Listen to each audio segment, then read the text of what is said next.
Our topic for tonight, the God the Old Testament is our Lord Jesus Christ. Our Lord Jesus Christ is the God Old Testament. The God of inheritance is our Lord Jesus Christ. Because all things of the creation about God, creation the Father and Son, give the Son.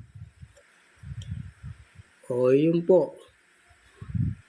Binigay na po ng Ama yung lahat ng tao, lahat ng bagay sa Panginoong Yesus. So, to know the God in the Old Testament is our Lord Jesus Christ. Our Lord Jesus Christ is the God the Old Testament. Because all things is give to the Son, give the Father. Kaya siya po yung nakilalang Diyos, yung Diyos na mayroong mana, ganun po. Siya po yung kilalang Diyos. Yung Panginoong Yesus, siya po yung kilalang Diyos sa lumang tipan.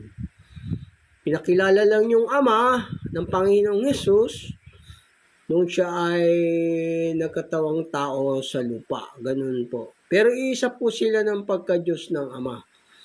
Ang ating pong Panginoong Yesus. Ganun po. Isa lang po ang pagka-Diyos nun. Pero siya po yung nakilalang Diyos sa lumang tipan, yung Panginoong Yesus. Dahil binigay ng Ama yung lahat ng bagay sa Kanya. Diyos po yung ating Panginoong Yesus. Kasi kasama siya sa paglalang sa mga tao, di ba? Pero ibinigay ng Ama sa kanya lahat 'yon. Ito po sabi ng banal na kasulatan. Kasi yung ating Panginoong Yesus, manglalalang din po siya. Siya po yung kasamang Diyos sa paglalang. Dito po sa Dito po sa 43 ng Isayas. Ito po. Ito yung manunubos, yung Panginoong Yesus. Kasi ang nagsasalita dito, yung Panginoong Yesus. Kasi kasama siya sa paglalang nung nilalang yung tao, lahat ng mga bagay.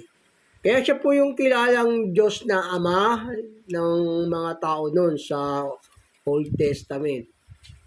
Pero hindi pa pinakikilala ng Panginoong Yesus yung Ama noon. Pinakilala lang ng Panginoong Yesus yung Ama niya nung siya ay magkatawan tao. Pero siya po yung kilala talaga yung Diyos ng mga tao noong una, ang ating pong Panginoong Yesus.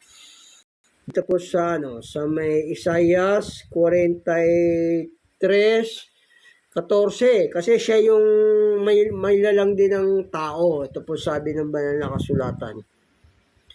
Ganito ang sabi ng Panginoon na inyong manunubos. Ay yung manunubos, yung Panginoong Yesus yun. Wala na pong ibang manunubos, kundi yung Panginoong Yesus. Bakit niya tutubusin? Kasi nga, binigay ng Ama sa kanya yung lahat ng mga bagay. Kaya kailangan niya tubusin na para patubos niya sa kasalanan, madala niya tayo dun sa Ama. Ito po sabi ng patuloy ko po. Na banal ng Israel, dahil sa inyo ay nagsugo ako sa Babylonia na aking ibababa silang lahat na parang mga palaboy sa makatuwid bagay ang mga Kaldeo sa mga sasakyang dagat ng kanyang kagalakan. Ako ang Panginoon na iyong banal, ang may lalang ng Israel na inyong hari. Siya yung hari na manlalalang ako ang Panginoon, sabi niya rito, ako ang Panginoon na iyong banal, ang may lalang ng Israel na inyong hari. Sino ba yung hari? Di ba yung Panginoong Yesus? Wala naman tayong ibang hari, kundi yung Panginoong Yesus. Ganun. Siya yung may lalang din ng tao. Sabi rito sa banal na kasulatan. Basahin ko sa inyong muli.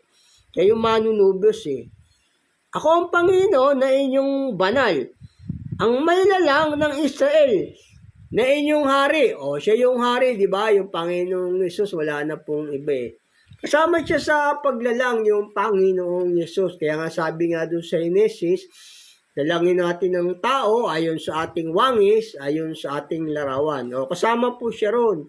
Tapos sa gawa, inyong pinatay ang lumikha ng buhay. Di ba sabi sa gawa 3 naman, 3:15 ng gawa. Kasi kasama siya sa paglalang. Pero nung nilalang nila yung mga tao, binigay na ng Ama sa kanya lahat yon. Kaya siya yung nakilalang Diyos. The known God is the Old Testament is our Lord Jesus Christ. Old Testament. Kaya nakilala lang Diyos doon. Ito po sabi ng banal na kasulatan dito. Kasi nga binigay na ng Ama sa kanya yan, yung lahat ng mga bagay. Ito po sa sa may Hebreo. Maraming verse na ang lahat ng mga bagay para sa anak, binigay sa anak, di ba? Ito rin sa Hebreo.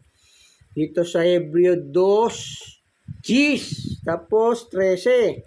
Sapagkat marapat sa kanya na pinag-ukulan ng lahat ng mga bagay. Lahat ng mga bagay ukol sa kanya yan eh. At sa pamagitan niya ang lahat ng mga bagay. Sa pagdadala ng maraming anak sa kaluwalhatian, nagawang sakdal siyang may gawa ng kaligtasan nila sa pamamagitan ng mga sakit. At muli, ilalaga ko ang aking pagkakatiwala sa Kanya. At muli, narito ako at ang mga anak na ibinigay sa akin ng Diyos. Binigay ng Diyos na Ama sa Kanya yan eh. Kaya nakilala nilang Diyos doon sa Old Testament, yung Panginoong Hesus po, yung Diyos na mayroong mana, yung Panginoong Hesus po yun. Yung Diyos na mayroong mana. Siya rin po yung kinikilala nilang Ama, yung sa Old Testament, yung Diyos na may mana, yung Panginoong Hesus. Ito po sa Isaias. Dito po sa Isaias, siya yung kinikilala nilang Diyos na Ama, yung Diyos na mayroong mana. Ito po sa Isaias 63:16 hanggang 17. Sapagkat ikaw ay aming Ama. Tinatawag siyang Ama din dito sa Lumang Tipan, di ba? Tinatawag din siyang Ama kasi nga isa sila ng pagka-Diyos ng Ama eh. Bagamat hindi kami kinikilala ni Abraham at hindi kami kilala ng Israel, ikaw, O Panginoon, ay aming Ama. Aming manunubos na mula sa walang pasimula ay siya mong pangalan. Tinatawag siyang Ama rito O Panginoon, bakit mo kami iniligaw, iniwalay sa iyong mga daan, at pinagmamatigas mo ang aming puso? Ikaw ay magbalik dahil sa iyong mga lingkod ng mga lipi na iyong mana. Tinatawag na Ama tong may Diyos na to, na may liping mana. Yun po yung Panginoong Hesus. Tinatawag siyang Ama kasi siya yung Ama nga. Kaya sabi niya, di ba, pwede siyang tawaging Ama. Ako tang Ama, iisa, di ba, sabi niya. Di ba? Kaya nga nung nagpakita siyang muli sa mga apostol, ang tawag niya sa mga apostol, mga anak, meron ba kayong makakain dyan? Sabi niya. Kasi nga siya, pwede siyang tawaging Ama kasi magka-iisa silang Diyos ng Ama eh. Kapareho sila eh. Tinatawag din siyang Ama, yung may manang Diyos. Dito po sa Isaias, kasi ang binabanggit ditong Ama, yung may liping mana eh. Yun po yung Panginoong Hesus. Kasi mana niya sa Ama yung mga sanlibutan, yung mga tao. Binigay na ng Ama sa kanya lahat yung bagay, kaya ang kilala nilang Diyos doon yung Panginoong Hesus. Ganun po. Kaya nga, ang kinaroroon ng anak, kinaroroon na ng Ama, di ba? Ang di kinaroroon ng anak, hindi kinaroroon na ng Ama. Sabi rin sa banal na kasulatan. Basahin ko sa inyo muli na ang liping may mana ritong tinutukoy, yung Panginoong Hesus po na tinatawag rin siyang Ama. Ito po sa Isaias, basahin ko sa inyo muli. 63 ng Isaiah 16. Sapagkat ikaw ay aming Ama, bagamat hindi kami kinikilala ni Abraham, at hindi kami kinikilala ng Israel, ikaw, O Panginoon, ay aming Ama. Tingnan, tinatawag siyang Ama. aming manunubos na mula sa walang pasimula ay siya mong pangalan. O wala namang ibang manunubos kundi yung Panginoong Yesus. Bakit niya tutubusin? Kasi nga binigay ng Ama sa kanya lahat ng tao para matubos niya sa kasalanan o siya sa kanya yung kaayusan doon. Diba? Gaya sa Hebreo yung binasa ko sa inyo. O Panginoon, bakit mo kami iniligaw na iniwalay sa iyong mga daan? At pinagmamatigas mo ang aming puso na iniwalay sa takot sa iyo. Ikaw ay magbalik dahil sa iyong mga lingkod na mga lipi na iyong mana. O yun o, yung tinutukoy doon liping mana, yung Panginoong Yesus yun. Kasi mana niya na yung sanlibutan ng Ama. Mana niya sa Ama, yung mga tao. Kaya siya yung kilalang Diyos. Siya yung pastor na mayroong tupa. Hindi po yung Ama walang tupa. Hindi po yung nag-aalaga ng tupa. Siya yung pastor na Diyos na may tupa. Kasi yung Ama hindi nag-aalaga ng tupa. Hindi siya nag-aanyong bato yung Ama, yung Panginoong Yesus nag-anyong bato. Takwil nila ron sa lumantipan, di ba? Kasi maano niya na yan yung mga tao. Ito, sabi ng banal na kasulatan din dito. Sa mga awit 2:7. Aking sasaysayin ang tungkol sa pasya. Sinabi ng Panginoon sa akin, ikaw ay aking anak. Sa araw na ito, ipinanganak kita. Humingi ka sa akin, ibibigay ko sa iyo ang mga bansa na iyong pinakamana. At ang mga pinakadulong bahagi ng lupa ay iyong pinakahari. O yung manya na niya yan sa Ama. Kaya siya yung kinikilalang Diyos ng mga tao noon sa lumang tipan. Siya nga yung kilalang Diyos ni Moises, di ba? At saka ni Haring David. Tinatawag din siyang Ama, di ba? Sabi sa Isaias. O ganon. Pero dito sa may Malakias, tinatawag din siyang Ama rito. Ito sabi ng banal na kasulatan dito. Tinatawag din siyang Ama dito sa Malakias. Ito po sabi ng banal na kasulatan dito. Tinatawag siyang Ama rito sa Malakias.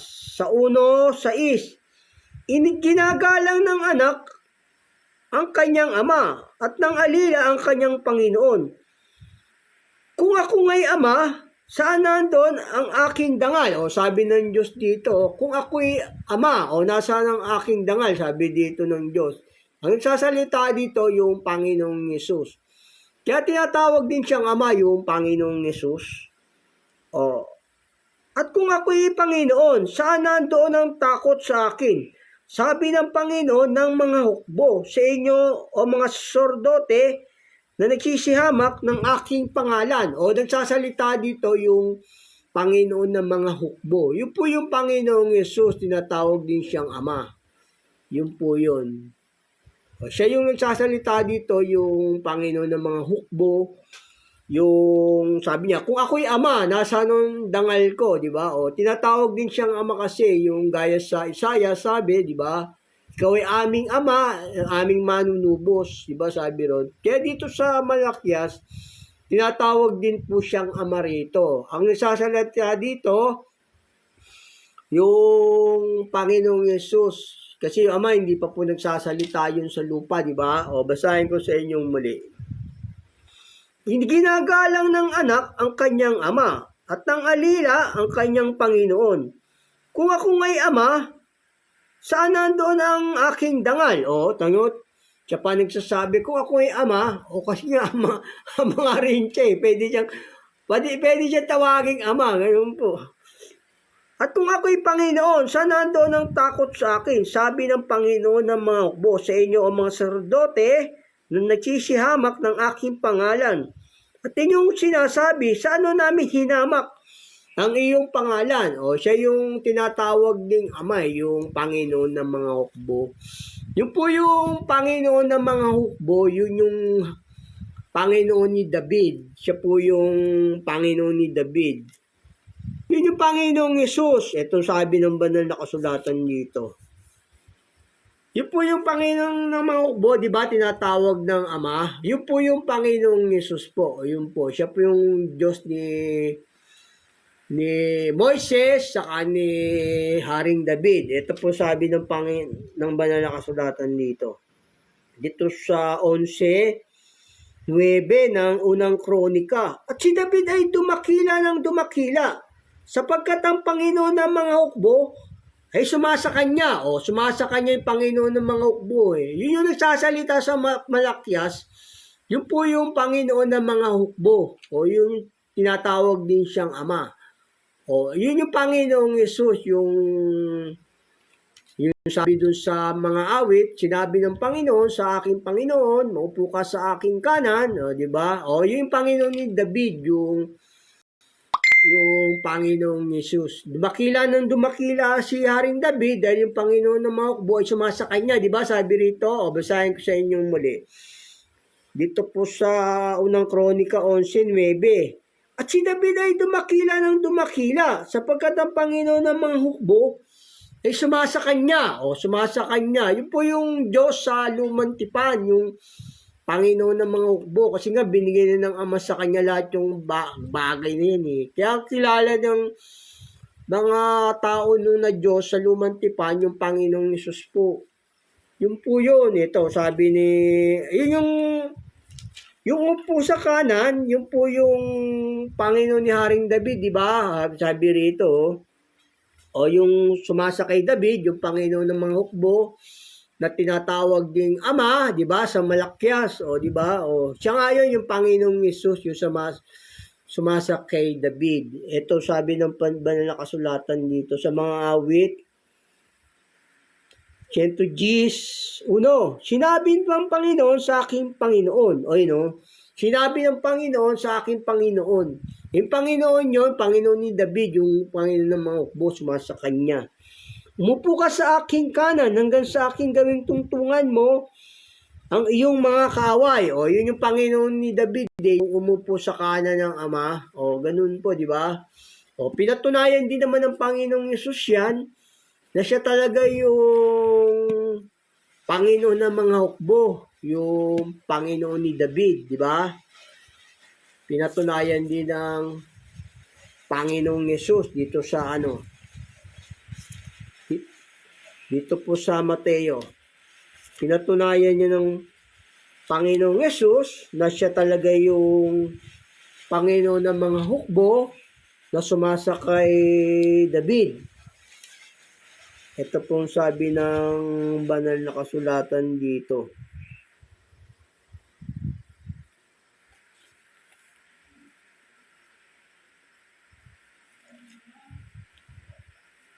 Ito po sa Mateo 22:43. Sinabi niya sa kanila, kung gayon, bakit tinawag siya ni David na Panginoon? Sa Espiritu nung nagsasabi, pinatunayan din ng Panginoong Yesus, di ba?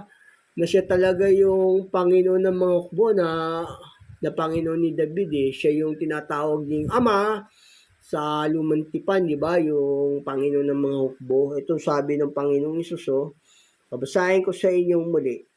At sinabi niya sa kanila, kung gayon, bakit tinatawag siya ni David na Panginoon sa Espiritu na nagsasabi? Sinabi ng Panginoon sa aking Panginoon, upo ka sa aking kanan hanggang sa ilagay ko ang iyong mga kaaway sa ilalim ng iyong mga paa. O tanyo, pinatunayan din ng Panginoong Yesus na siya yung Panginoon ng mga hukbo, na siya rin yung tinatawag na Ama sa Malakyas, saka sa Isaias, di ba? Yun yung sumasa kay David. Yun po yung Diyos sa lumang tipan, yung Panginoong Yesus na mayroong mana. Siya po yung Diyos doon. Ito po sabi sa sa Deuteronomio, yung Diyos na may mana, ang Diyos doon sa lumantipan. Ito po sa 9. Ito po sa 9 ng sa 9:29 ng Deuteronomio, yung Diyos na mayroong mana. Ito po sabi ng, yung Diyos na may mana, ang Diyos sa lumang tipan, yun yung Panginoong Yesus po. Ito sa may Deuteronomio 9:29. Gayon may sila iyong bayan at iyong mana. O tanyo, at iyong bayan, o di ba? O yun po yung Diyos sa lumantipan, yung Panginoong Yesus. So, basahin ko sa inyong muli. Gayunmay sila iyong bayan at iyong mana na iyong inilabas ng iyong dakilang kapangyarihan at ng iyong unat na bisig. Ayun o. Siya po yung Diyos ni Abraham, ni Isaac, yung Diyos na mayroong mana. O basahin ko sa inyo rito sa para maintindihan nyo. Siya yung Diyos ni Abraham, ni Isaac, at ni Jacob. Yung Diyos po na may mana rito. Dito po sa 9:27 hanggang 29 ng Deuteronomio. Alalahanin mo ang iyong mga lingkod, si Abraham at si Isaac at si Jacob. Huwag mo masdan ang pagmamatigas ng bayang ito, ni ang kasamaan nila, ni ang kasalanan nila. Baka sabihin ng mga tagalupaing pinaglabasan mo sa amin sapagkat hindi sila maipasok ng Panginoon sa lupain na ipinangako sa kanila at sa kapuotan niya sa kanila ay inilabas sila upang patayin sa ilang. Gayunmay sila iyong bayan at iyong mana. O kita nyo nga, iyong bayan at iyong bayan, di ba? Yung mana. Yun po yung Panginoong Yesus, yung Diyos na mayroong mana. Siya po yung Diyos sa lumantipan, yung Panginoong Yesus. O tinatawag din po siyang Ama. O sa katunayan na yun ngayon, sabi rito, sa katunayan na yung siya ngayon, dito po sa Pedro, siya yung nagtuturo sa kanila. Ito po sabi siya na yung nagtuturo, yung Espiritu ng Panginoong Yesus nung nagkatawan tao siya. Hindi pa siya nagkakatawan tao. Siya nga yung Diyos sa lumantipan, yung Panginoong Yesus. Siya yung nagtuturo doon. Ito po sabi ng banal na kasulatan dito. Dito sa unang Pedro 1:10, tungkol sa pagkaligtas na ito ay nagsikap at nagsiyasat na maigi ang mga propeta na nagsihula tungkol sa biyayang dadating sa inyo, na sinisiyasat ang kahulugan kung ano at kailang panahong itinuro ng Espiritu ni Kristo. O yun, itinuro ng Espiritu ni Kristo sa mga propeta na sumasa kanila ng patotohanan ng una. O yun, nung una pa, nagtuturo na Espiritu ng Panginoong Yesus. Kaya siya yung Diyos sa Old Testament. Dito sa katunayan, dito sa Pedro, siya yung nagtuturo. Ng patotohanan ng una, ang mga pagbabata ni Kristo at ang mga kaluwalhati ang hahalili sa mga ito. Siya yung ngayon nagtuturo sa may lumang tipan, yung Espiritu ng Panginoong Yesus. Yung siya sa kalagay Espiritu pa noon, yung hindi pa siya nagkakatawan tao. Ito, basahin ko sa inyo muli. Kasi sabi rito, nung una, sabi, nung una pa, siya na ngayon Diyos doon sa lumang tipan. Saka binigay na ng Ama sa kanya lahat ng bagay. Kaya ang nakilala ng Diyos doon, yung Panginoong Yesus po, sa lumang tipan. Basahin ko sa inyo muli rito, sa 11. Sa unang Pedro 1:11, na sinisiyasat ang kahulugan kung ano at kailang panahong itinuro ng Espiritu ni Kristo na sumasa kanila ng patotohanan ng una, ang mga pagbabata ni Kristo at ang mga kaluwalhatiang hahalili sa mga ito. Kita nyo nga, Espiritu ni Kristo, nung nakasakalagayang Espiritu, sa una pa, siya yung nagtuturo doon, nung nasa kalagayang Espiritu pa siya. Ang Espiritu ng Panginoong Yesus nagtuturo na nung nasa kalagayang Espiritu siya. Kahit na sa bagong tipan, nagtuturo rin yung Espiritu niya. Siya po yung Diyos sa lumang tipan, yung Panginoong Yesus. Siya po yung Diyos doon. Tapos sa bagong tipan siya rin, pero dalawa na silang ama, pero isa sila ng pagka-Diyos ng Ama. Kasi ang Espiritu ng Panginoong Yesus, nagtuturo na yan talaga sa lumang tipan at bagong tipan. Ito po sa sa mga gawa, dito po sa gawa 16:7. At nang sila ay magsidating sa tapat ng Misya, ay pinagsikapan nilang magsipasok sa Bitanya at hindi sila tinutulan ng Espiritu ni Jesus. O hindi sila tinutulan ng Espiritu ng Panginoong Yesus eh. Kaya yung ating Panginoong Yesus, siya po yung Diyos sa lumang tipan. Hindi pa pinakikilala ng Panginoong Yesus yung Ama. Siya po yun, yung ang Diyos talaga doon sa lumang tipan. Yung Diyos na may mana, ang Diyos doon sa lumang tipan. Siya yung mayroong mga tupa. Yung Ama, wala naman tupa yung Ama eh. Ibinigay na nga ng Ama sa kanya yung mga tao. Kaya siya yung Panginoon na mayroong tupa. Siya yung Diyos na may tupa. Ito po sa banal na kasulatan dito. Siya po yung may tupa, yung Panginoong Yesus. Ito po sa siya yung pastor ng mga tupa. Wala po yung tinutukoy doon sa lumang tipan. Siya yung Panginoong Diyos na may tupa. Yung Ama hindi naman nag-aalaga ng tupa. Yung Ama hindi nagbabago.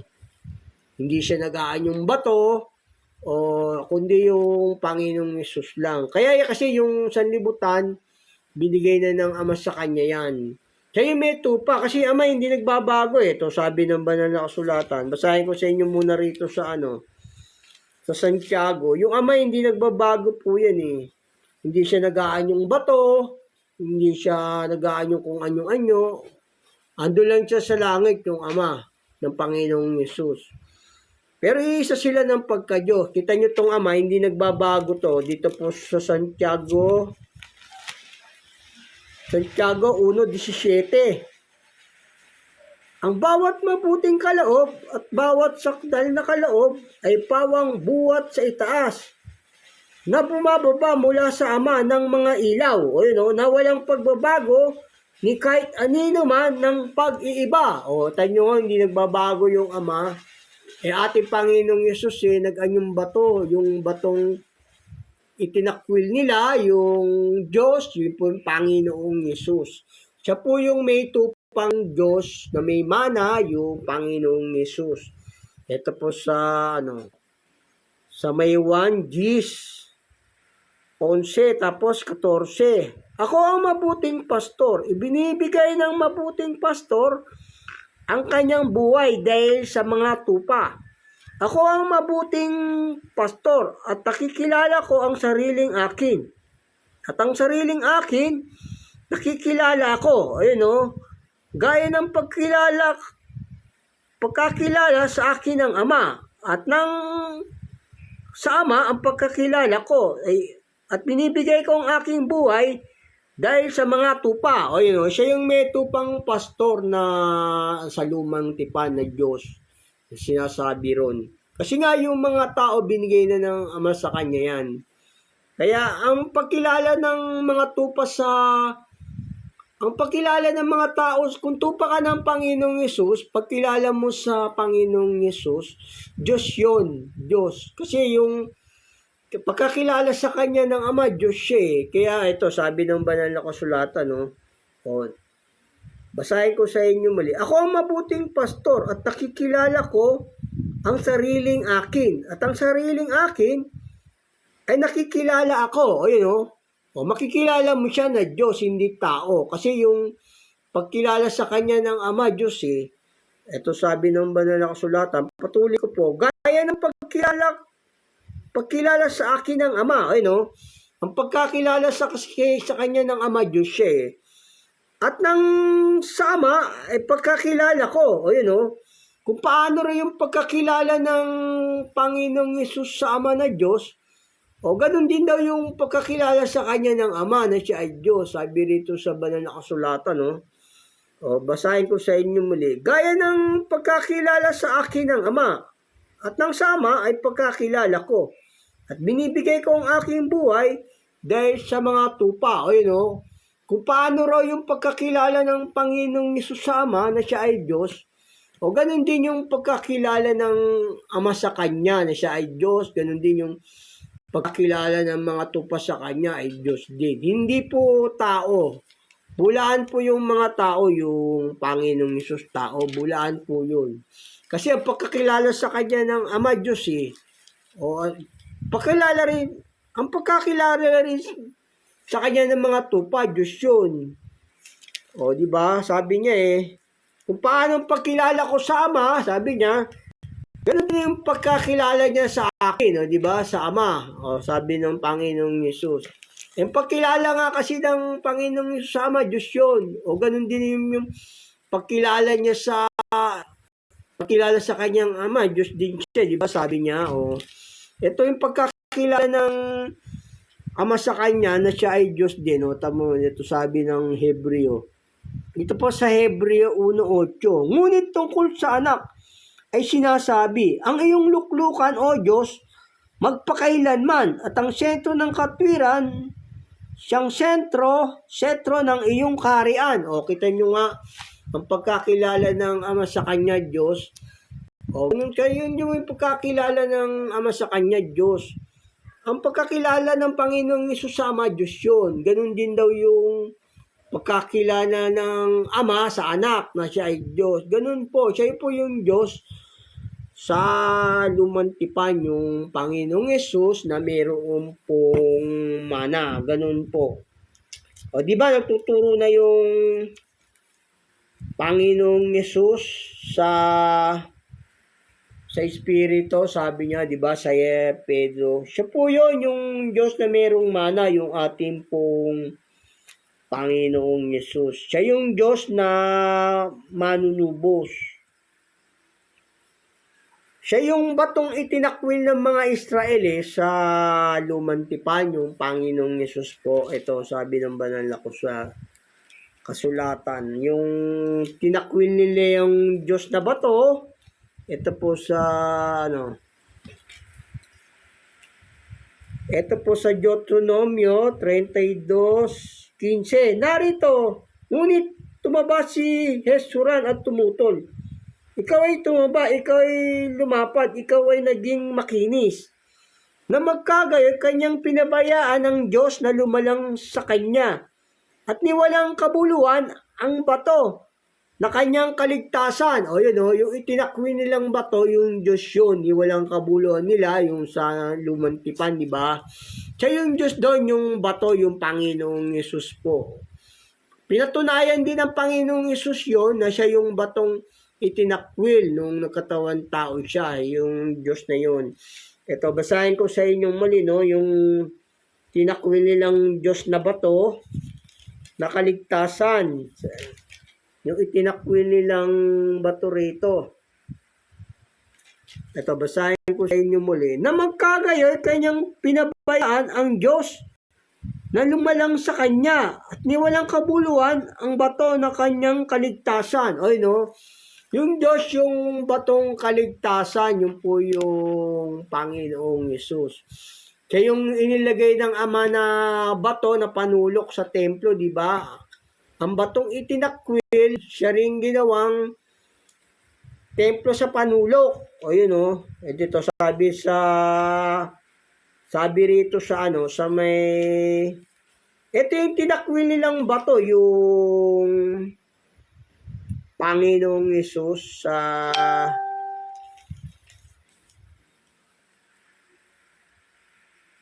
yung tinakwil nilang bato, yung Panginoong Hesus na ginawang panulok. Ito po sabi ng banal na kasulatan.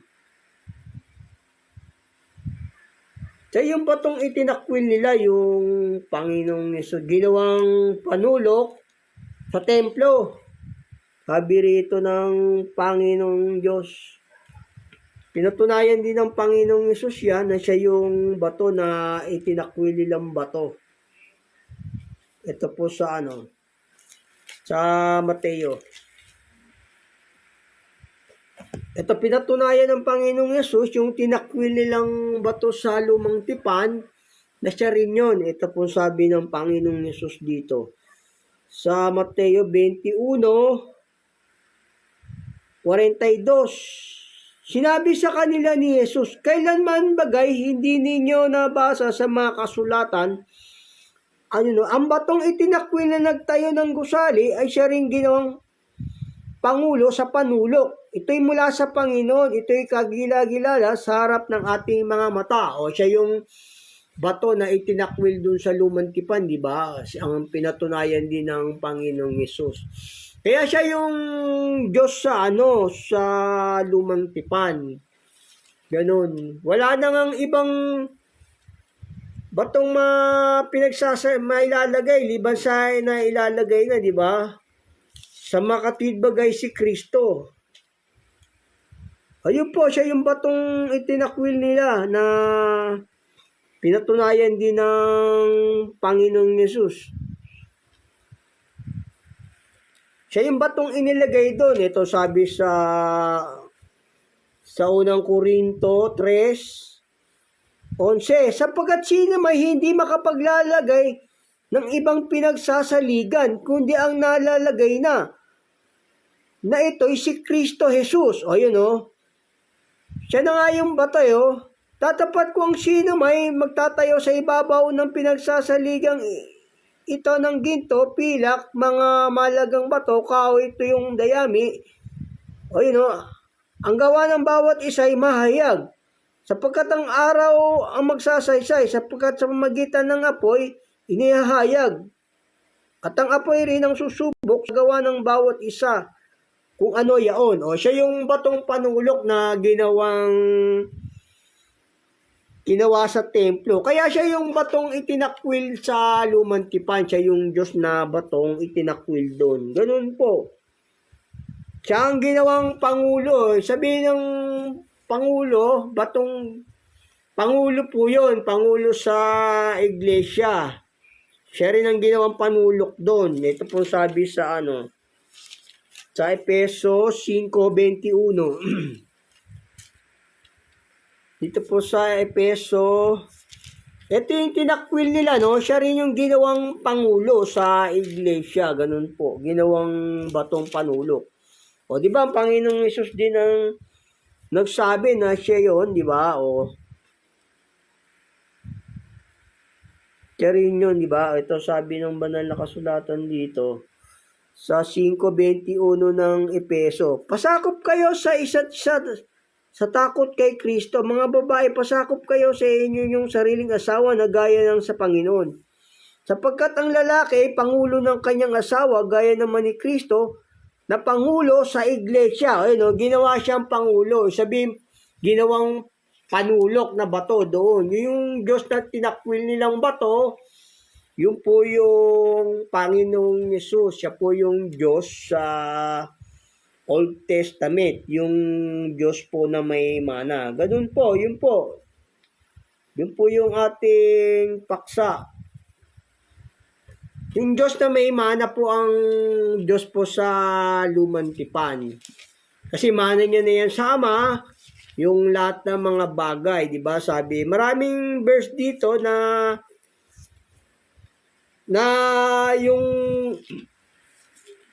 yung mana nanggagaling yung sa mga magulang, sa mga anak. Ito po sa kawikaan dito. Para malaman nyo yung mga mana, minamana yan sa mga magulang, sa mga ama. Ito po sa kawikaan 19:14. Bayat mga kayamanan ay minamana sa mga magulang. O yun mana niya na yan sa ama, yung mga lahat ng bagay. Kaya ang kilala nilang Diyos doon sa lumang tipan, yung Diyos pong may mana. Diba sabi nga rin doon sa ng Panginoong Yesus sa dalawang sa may nag-aagawan sa kayamanan. Panginoon, bagay na niya ko ng kayamanan kapatid. Sabi doon sa ibang verse ng Biblia, di ba? Sabi naman ng Panginoon, sino ang gumawa sa akin hukom para maging takapagmana ninyo? O, di ba? Ginagawa siyang hukom ng mga tao ron para bagay na ng mana ng mga tao sa yaman nila dun sabi ng Panginoon, sino ang naglagay sa akin hukom para maging tagabagay ng mana ninyo? Kaya yung mana, namamana po yun sa mga ama, sa mga magulang. Kaya yung sanlibutan, mana rin yan ng Diyos na Panginoong Yesus. Kaya siya yung nakilalang Diyos po dun sa lumang tipan, yung Diyos na mayroong mana. Ganun po. Siya po yung Diyos na may mana sa may lumantipan. O basahin ko rito sa inyo yung Diyos na may mana dito rin sa para malaman nyo yung Diyos doon sa